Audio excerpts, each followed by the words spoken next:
Suami saya seorang yang panas baran dan dia akan cepat marah jika saya melakukan satu kesalahan yang kecil, dan dia akan mengeluarkan kata-kata yang kesat yang membuatkan saya rasa tertekan. Dia kata, awak kalau apa-apa berlaku kat saya, langsung satu sen duit pun dia tak nak bagi kat saya lah. Apa pun jenis bentuk harta pun dia tak akan bagi kat saya lah. Dia memang kalau boleh dia tak nak ceraikan saya. Saya yang kalau nak, saya yang suruh kena pergi berapa kali, suruh minta cerai dengan dia. Yalah, dia takut lah kalau saya kalau dia ceraikan saya boleh menuntut harta sepencarian. Suami saya akan marah-marah lah, cakap saya ni kucing kurap, bangkai ke apa. Saya diam lah, saya tak berani lah cakap apa-apa. Saya tak cakap apa-apa lah, saya cuma ikut je lah apa yang dia cakap.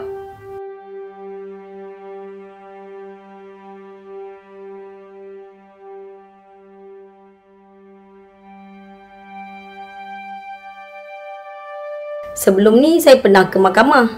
Bila mahkamah syariah panggil suami saya untuk hadir kaunseling, suami saya tak nak. Itu menyebabkan saya batalkan niat saya lah untuk meminta cerai kan. Mahkamah tak lakukan apa-apa, cuma bagi surat. Suami saya tak layan, diam je macam tu.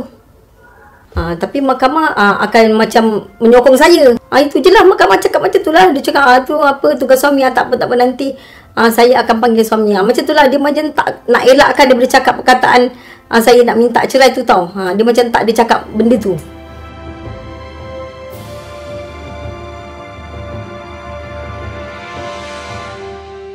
Saya pergi ke pejabat agama sebenarnya, bukan mahkamah syariah.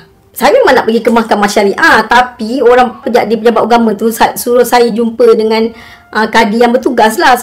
Itulah saya terpaksa jumpa dulu. Saya tak boleh terus ke mahkamah syariah masalahnya. Saya memang tak tahu yang saya boleh terus ke mahkamah syariah untuk memfailkan cerai.